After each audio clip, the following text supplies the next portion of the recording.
Hello everyone, happy with movie চ্যানেলের নতুন একটি ব্লগে আপনাদের সকলকে স্বাগত জানাচ্ছি। আশা করছি আপনারা সকলে খুব ভালো আছেন আর আমিও খুব ভালো আছি। তো চলে এসেছি আজকে একটা নতুন ব্লগ নিয়ে। আর কালকে আমার দেওরের বিয়ে, তো আজ তার আইব্রো ভাত। আর আমি এখন থেকে ব্লগটা স্টার্ট করছি। আর প্রথমেই সরি চেয়ে নিচ্ছি, কারণ আমি বিগত কয়েকদিন কোনো ব্লগ দিতে পারছিলাম না, কারণ শরীরটা খুব খারাপ ছিল। মানে কি বলবো, পরপর বিয়ে অ্যাটেন্ড করে না ঠান্ডা লেগে জ্বর কাশি কোনোটাই কমছিল না। তো অ্যান্টিবায়োটিক এখন খাচ্ছি, তো সেই জন্য একটু বেটার আছি। আর বেটার না থাকলেও কোনো উপায় নেই, যেহেতু বাড়িতে বিয়ে, এখন তো শরীরটাকে সুস্থ রাখতেই হবে।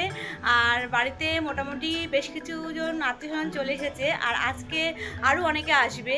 তো ভীষণ মজা, আমার বাড়ির থেকে আজকে আসবে মানুষজন, তো ভীষণ একটা আনন্দ। তো আছে আমি এখন নিচে যাব, স্নান টান করে নিয়েছি, যদিও সকালে একবার নিচে গিয়েছিলাম, তখন চাটা করে দিয়েছিলাম, চাটা খেয়েছিলাম।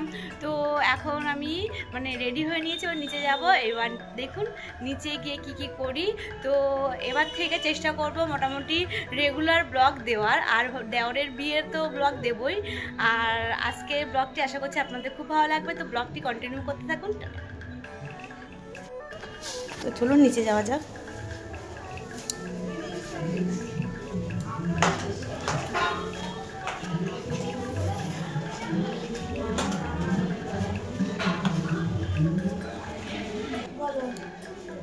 ঠান্ডা লাগছে?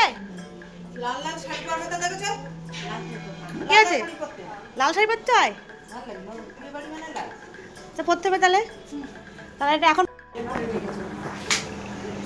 মাসি তুমি কি রান্না করছো?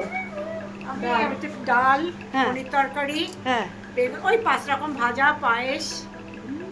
পায়েস হয়ে গেছে? হ্যাঁ, পায়েস হয়ে গেছে। সব রান্না হয়ে গেছে? বাবা, তো আমি কি করব? না আমি কিছু করবো না, আমি শুধু ভিডিও করবো। তো এদিকে মায়ের পুজো দেওয়া হয়ে গেছে, সকাল সকাল মা পুজো দিয়ে নিয়েছে। তো চলুন ঠাকুরগুলোকে দর্শন করে আসি আর আপনাদেরকেও দর্শন করাই। দেখুন মা কি সুন্দর ঠাকুরগুলোকে সাজিয়েছে, আর ঠাকুর ঘরে আসলেই যেন মনটা অন্যরকম হয়ে যায়। কি সুন্দর করে মা সাজিয়েছে, তাই আর আপনাদেরকে তো একটা কথা বলাই হয়নি, মা দিনের অধিকাংশ টাইমটা ঠাকুর ঘরেই কাটায়। মা ঠাকুর ঘরে বেশিরভাগ টাইমটাই মা ঠাকুর ঘরে কাটায়। আমরা তাই মাঝে মাঝে মার পেছনে লাগি, তুমি মানে 24 ঘন্টার ভিতরে মানে 12 ঘন্টায় ঠাকুর ঘরেই থাকো। তো এইদিকে দেখুন মাসি চা দিয়ে লুচি দিয়ে খাচ্ছে, তাই আমি ভিডিও করে রেখেছি। আর বলছি এই ভিডিওটা আমি দেখাবো মিশোকে, কারণ মাসির এমনি সমস্যা, পেটের একটু সমস্যা আছে। তো মাসি অ্যাকচুয়ালি মেশো নেই বলে সেই মেশোকে লুকিয়েই খাচ্ছে, সেই জন্য আমি ভিডিওটা করে রেখেছি। তো এইদিকে দেখতেই পাচ্ছেন ভাইয়ের আইব্রো ভাত দেবে বলে তার প্রিপারেশান চলছে। তো গোছগাছ চলছে, ভাই ওইদিকে স্নান করতে গেছে। অ্যাকচুয়ালি ভাই একটা কাজে বেরিয়েছিল, সেই কাজের থেকে আস্তে আস্তে ভাই 2টো বেজে গিয়েছিল। তো তারপরেই ভাইয়ের জন্য এই ব্যবস্থা করা হচ্ছিল। অ্যাকচুয়ালি ও সব সময় কাজেই ব্যস্ত থাকে, ও এক টাইমে বলে আর এক টাইমে বাড়ি আসে। এত মিথ্যা কথা বলতে পারে যে যখন ফোন করি ভাই কখন আসবি, বলবে এই তো দিদি 5 মিনিট পরে, কিন্তু 5 মিনিটটা অ্যাকচুয়ালি 1 ঘন্টাও না 2 ঘন্টা পরেই হয়। তাই আমি বলি কি তুই আর কোনোদিন টাইম বলবি না, কারণ তুই তো অ্যাকচুয়ালি ঠিক টাইম কোনোদিনই বলিস না। তো আর এইদিকে ভাইয়ের আজকে নিজের বাড়িতে আইবুড়ো অবস্থায় লাস্ট ভাত খাওয়া, কি সুন্দর তাই না? তো আমি মাসি আরও অনেকে ছিল, দিদি, তারপর জেঠিমা টেঠিমা সব ছিল, সবাই মিলেই যোগাযন্ত্র করা হচ্ছিল। আর সত্যি কথা বলতে মেনুতে খুব বেশি কিছু ছিল না, ছিল মুড়ো ঘন্ট, ডাল, তারপরে একটা মাছের ঝোল, তারপরে মাংস, চাটনি, পায়েস, পাঁপড় আর 5 রকম ভাজা, এটাই ছিল। আর মিষ্টি, এই ছিল। খুব বেশি আইটেম করা হয়নি, কারণ ভাই বেশি খেতে পারে না, ওই বলেছিল বেশি ভাগে করতে না, যেটুকুনি খেতে পারবে, তাই ও সব কিছু খেয়ে উদ্ধার করতে পারেনি। যে লাস্টে আমাদেরকে না, মানে ওর থেকে যারা বয়সে ছোট তাদেরকে খেতে হয়েছে। অ্যাকচুয়ালি এই আইবুড়ো ভাতের জিনিস শুনেছি হয় ভাই বোনেরা খায়, মানে তার থেকে বয়সে ছোট তারাই খায়, না হয় জলে ফেলে দিতে হয়। তো আমাদের বাড়িতে যারা ছিল ভাইয়ের থেকে ছোট তারাই খেয়েছিল, ভাই যেগুলো খেতে পারেনি। তো দেখতেই পাচ্ছেন।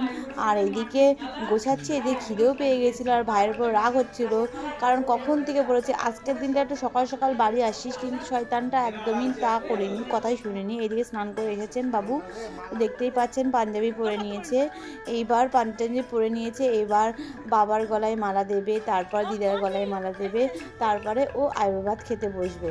তো দেখতেই পাচ্ছেন, তো দেখুন।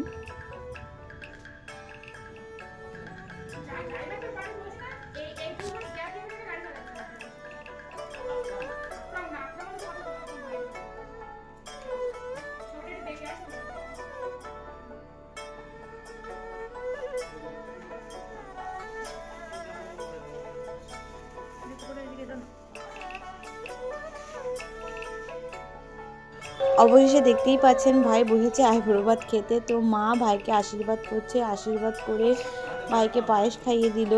তো তারপরে একে একে মোটামুটি যারা ওর থেকে বয়োজ্যেষ্ঠ ছিল তারা সবাই আশীর্বাদ করেছে, ওকে পায়েস খাইয়ে দিয়েছে। তারপরে অনেকে অনেক মানে কি বলবো আশীর্বাদ স্বরূপ অনেক কিছু দিয়েছে। তো সেগুলো আর ভিডিওতে আমি দিলাম না, কারণ সব দিতে গেলে অ্যাকচুয়ালি ভিডিওটা অনেকটাই বড় হয়ে যাবে। আর আগেও আমি বলেছি বেশি বড় ভিডিও দিতে আমারও ভালো লাগে না, আর আশা করি আপনাদেরও ভালো লাগে না বেশি বড় ভিডিও দেখতে।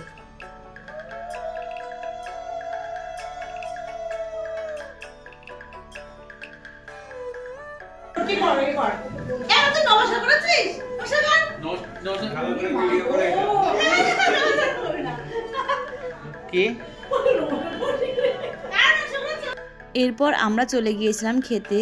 মোটামুটি সবারই খাওয়া দাওয়া হয়ে গেছিলো, আমরাই শেষেই বসেছিলাম।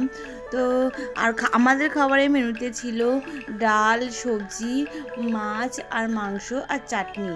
তো আমাদের খাওয়া দাওয়া কমপ্লিট দেখতে। তারপর খাওয়া দাওয়া শেষ করে উঠতেই দেখি আমার বাপের বাড়ি থেকে মাটা চলে এসেছে, মা দিদি। যদিও বাবা সেদিনকে আসেনি, বাবা এসেছিল বউ ভাতের দিনকে এসেছিল, কারণ বাবা না অ্যাকচুয়ালি বাড়ি ফাঁকা রেখে আসতে চায় না, কারণ বাবার বাড়ির প্রতি প্রচুর একটা মায়া। বাবা ভাবে যে আমি বাড়ি থাকবো না, বাড়িটা একা একা পড়ে থাকবে কি করে, মানে বাবা বাড়ি ছেড়ে আসতে চায় না। তো বাবা বউ ভাতের দিন এসেছিল, তো আপনারা সেটা দেখতে পাবেন। আর মা আর দিদি এসেছে, আর আমার বড়দি জামাইবাবুরা এসেছিল বউ ভাতের দিনকে, কারণ ওরা কাজের জায়গায় ছুটি পায়নি, তো ওরা বিয়েতে আসতে পারেনি, ওরা এসেছিল রিসেপশনের দিনকে এসেছিল। তো মা এসছে আর মা এসেছে, মাসি তো বিভৎস খুশি, কারণ মা আর মাসি একেবারে যে কী বলবো, যেতে যেতে যে কী একটা ভালো সম্পর্ক আমি বুঝি না, মানে দুজনকে যেন চোখে হারায়। আর মা আসলে মাসি আসবে, মাসি আসলে মা আসবে, এরকম। আর মাসি না খেয়ে মাদের জন্য ওয়েট করছিল। তো মা খেয়ে গেছিলো, কিন্তু সেটা মাসিকে আমার বলা হয়নি, মাসিকে বলেছিলাম না মারা খেয়ে আসছে না। তো মাসি বসেছিল মাদের জন্য, মারা আসবে তারপরে খাবে। তা মা এসে বললো না মারা খেয়ে এসেছিলো, কারণ মায়ের ওষুধ খাওয়ার ব্যাপার ছিল, তাই কিছু না খেলে তো ওষুধটা খেতে পারবে না, তাই বাড়ি থেকে এক মুঠো করে খেয়েছিল। তো মারা চলে আসার পরে মাসি আর মা খেতে বসেছিল, আর মা আর মাসিকে আমি দিচ্ছিলাম, কারণ মা আর মাসি খাবে নিরামিষ, যেহেতু শনিবার ছিল। তো মা মাসি বাইরে খায়নি, কারণ মাছ মাংসের ব্যাপার ছিল। অ্যাকচুয়ালি আমাদের শ্বশুর বাড়িতেও যেমন শনিবার নিরামিষ খাওয়া হয়, তেমনি বাপের বাড়িতেও শনিবার নিরামিষ খাওয়া হয়, আর মাসিরাও নিরামিষ খায় শনিবার। কিন্তু আমি আবার কি, যদি কোনো দিনও শনিবারে মাংস টাংসের কোনো ব্যাপার থাকে বা যদি কোথাও নেমন্তন্ন থাকে, আমি কি বলবো মাংসটাই খেয়ে নিই। আমি নিরামিষটা একটু মানে কি বলবো খেতে ভালোবাসি না, নিরামিষ হলেই জন্য আমার সেদিনকে খাওয়ার ইচ্ছেটাই নষ্ট হয়ে যায়। তারপর নিচে মাদের খাওয়া দাওয়া কমপ্লিট হয়ে গেলে আমি ওপর এসেছিলাম। তো মাকে একটা জিনিস দেখাচ্ছিলাম, অ্যাকচুয়ালি এটা ভাইয়ের বিয়ে উপলক্ষে ও আমাকে করে দিয়েছে। জিনিসটা ইউনিক, যদিও আপনার সাথে শেয়ার করা হয়নি, তো পরে আমি অবশ্যই শেয়ার করব সময় মতন। তো সেটাই মাকে দেখাচ্ছিলাম। তো এখন 5টা বাজে গেল, তো ভাইয়ের গঙ্গা নিমন্ত্রণ করতে যাবো এখন, তাই জন্য নতুন শাড়ি পরে নিয়েছি। কেমন লাগছে জানাবেন। আর এই এখন আর 10 মিনিটের মধ্যে বেরিয়ে যাব, গঙ্গা নিমন্ত্রণ করে আসবো। এদিকে মাও যাবে বলে মাও রেডি হচ্ছে, আর আমি চুলটা বাঁধবো, তারপর চলে যাবো। দেখা হচ্ছে পরে।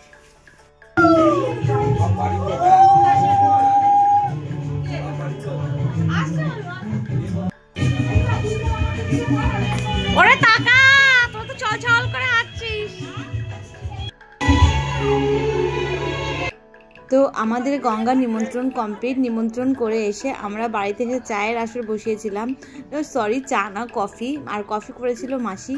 আর মাসি কফি এত দারুণ করে, যে কদিন মাসি ছিল সে কদিন মাসির সাথে শুধু কফিই খেয়েছি। মাসি কফিটা খুব সুন্দর করে, মানে চায়ের থেকেও ভালো করে।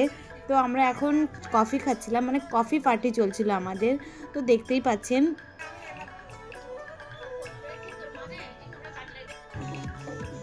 এরপর সবাই মিলে আমরা নাচ করতে শুরু করে দিয়েছিলাম। অ্যাকচুয়ালি মেয়ে বাড়িতে তো এই সময় মেহেন্দি অনুষ্ঠান হয়, আর ছেলের বাড়িতে ছেলের কোনো মেহেন্দি পড়ার কোনো ব্যাপার থাকে না, তো কী করব।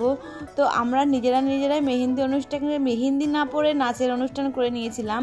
তো মাসি শাশুড়ি, তারপর দিদা শাশুড়ি, আমার শাশুড়ি মা, আমার মা, মানে যা যেখানে যে যা ছিল সবাই মিলে খুব নাচ করে গাটাকে অ্যাকচুয়ালি গরম করে নিয়েছিলাম, কারণ এতটাই ঠান্ডা পড়েছিল যে নাচ করে মানে বুঝতেই পারছিলাম না যে এটা শীতকাল আর এতটা ঠান্ডা পড়েছে। তো দেখতেই পাচ্ছেন, আর বিভৎস মজা করেছিলাম সেদিনকে, তো দেখতেই পাচ্ছেন। এরপর আমরা নাচন কুদন কমপ্লিট করে চলে এসেছিলাম ওপরে, কারণ আমাদের একটা ভাইটাল কাজ ছিল। কারণ কাজটা হলো, যেহেতু পরের দিন সকাল হলেই গায়ে হলুদের তত্ত্ব নিয়ে যেতে হবে, আর আমাদের নিয়ম যে গায়ে হলুদ পাঠানোর সময় সব তত্ত্ব মেয়ের বাড়িতে পাঠিয়ে দেওয়া হয়। তো সেই তত্ত্বগুলোকে মানে ঠিকঠাক করে মানে গুছিয়ে রাখা হচ্ছে, যাতে সকাল হলে তারা কোনো এই তত্ত্বের নিয়ে কোনো কাজ না থাকে, কারণ সকাল হলে প্রচুর কাজ থাকে। তো আবার যদি সেই তত্ত্ব নিয়ে বসতে হয় তো সেই টাইমটা কেউ পাবে না। তো তত্ত্বসূচিও কমপ্লিট হয়নি, তো তত্ত্বসূচি করা হচ্ছে, তত্ত্ব মিলিয়ে যেহেতু সকাল হলেই তত্ত্বগুলো বেরিয়ে যাবে, তাই সেই কাজই চলছিল। তো দেখতেই পাচ্ছেন। তো এরপর আমরা তত্ত্বের কাজ কমপ্লিট করে রাতের খাবার খেয়ে নিয়েছিলাম, কারণ পরের দিন ভোরবেলা ওঠার ব্যাপার ছিল। তো সকাল সকাল শোয়ার একটা ব্যাপারও ছিল, আর সারাদিন সবাই কাজকর্ম করে প্রচুর ক্লান্ত হয়ে গিয়েছিল। আর আমি আমার আজকের ব্লগটি এখানে এন্ড করছি, মানে আজকে আমার দেওরের আইবুড়ো ভাতের ব্লগটি এখানে এন্ড করছি। দেখা হচ্ছে খুব তাড়াতাড়ি দেওরের বিয়ের ভিডিও নিয়ে।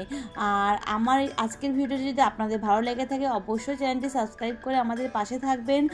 আর দেখা হচ্ছে পরের ভিডিওতে। তো ততক্ষণের জন্য আপনারা ভালো থাকবেন, সুস্থ থাকবেন। তো টাটা, বাই বাই।